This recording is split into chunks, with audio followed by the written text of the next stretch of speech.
I am not lucky, I am not independently wealthy, and I'm not just like super blessed and special. I just make good choices. Kim here to once again help you follow your dreams if your dream involves copious amounts of travel. Husband and I are about to take off on one of our infamous trips. Actually, when this video goes up, we will be traveling. I pre-recorded it for your viewing pleasure because I pretend to be a professional.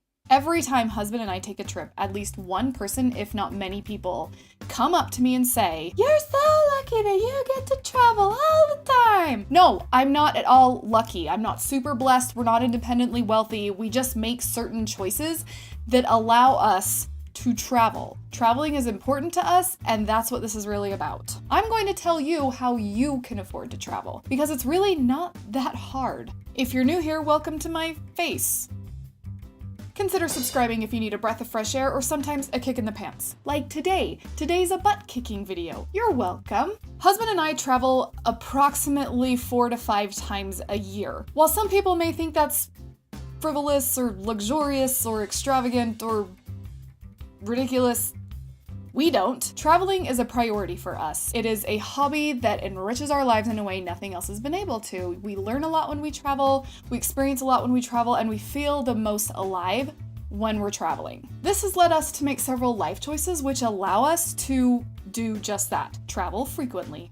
And since so many people think we're just lucky that we can travel, I am here to tell you why anybody really can do it. The first thing you need to do if you want to travel more is to make travel a priority, specifically saving money for travel. There are so many things we do that add up little by little that if you put in some sort of traveling bank account or just set aside, you can travel more than once a year, especially if you travel smart. So stick around to the end of the video because I'm going to give you some bonus tips on how you can travel smarter so that you can travel more frequently. Like I said, the first thing we do to prioritize travel is to prioritize saving money for travel. This means we go without a lot of things, but it doesn't really bother us. Never ever do I feel like I'm missing out on something because of the things we don't have in our lives that allow us to travel. The first thing we don't do is eat out. We go out to eat maybe 3 or 4 times a year. Restaurants are not a thing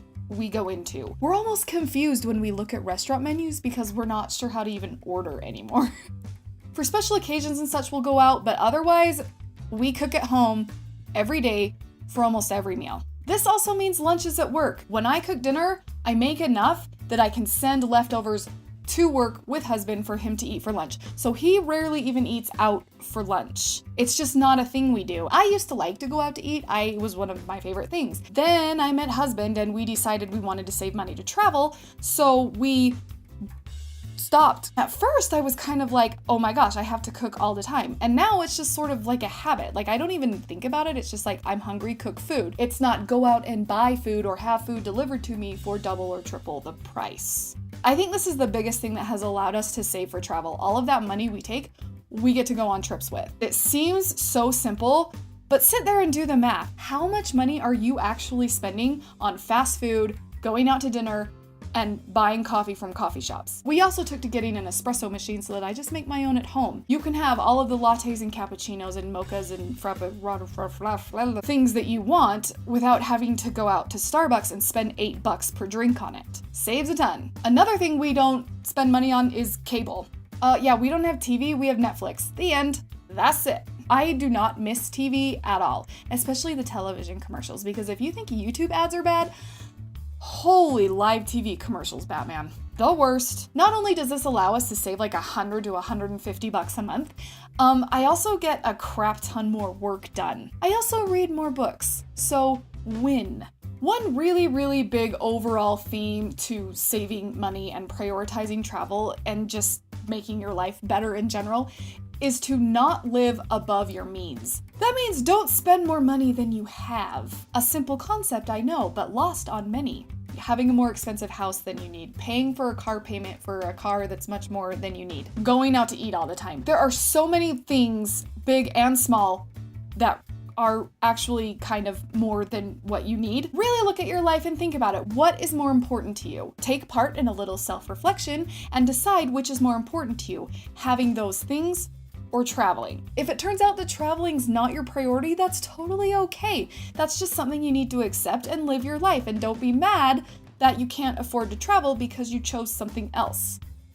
A little real talk, but it is what it is. If you decide that traveling is more important to you than the things that are surrounding you, you can get rid of some of the things that are surrounding you. I mean, you need clothes and food, but you may not necessarily need the $700 designer sweater. You could maybe, get it from somewhere else. This leads me to thrift store shopping, especially for books. I know that many of you who watch my videos are book readers. That can add up quickly. Last year, I only bought one new book. This many books.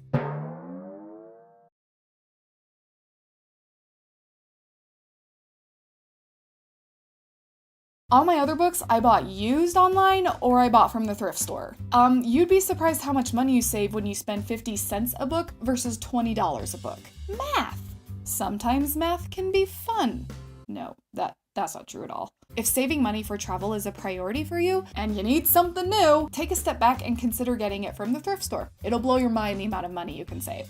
One last thing that husband and I don't do in order to save money for travel is really just go out for entertainment in general. We only go to the movies if we have some sort of gift card. If we go out to do things, we try to pick free things like hiking or free days at the museum, stuff like that. We're very careful how we spend our entertainment money because that's all money that can be used to travel, and travel is our greatest form of entertainment and enlightenment because it really does make your life better.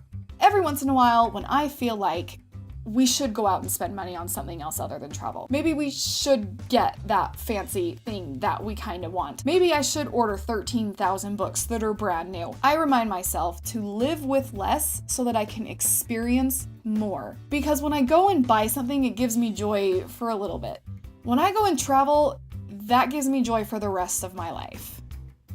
Knowledge. Great wisdom from Kim here.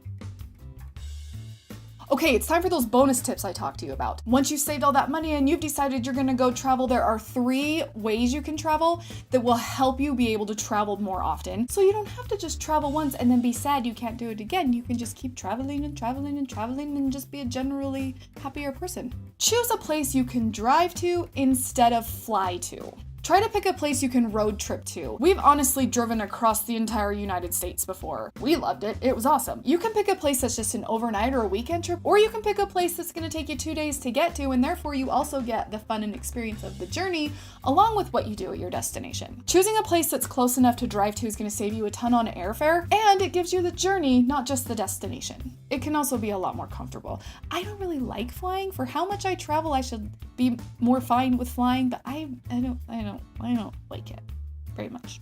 My second tip is to find free things if you're going to an expensive city. You can Google free things to do in New York City, and there are going to be so many articles and so many travel blog posts about the things you can do there totally for free. We went to New York City for 2 days, and the only money we spent, food.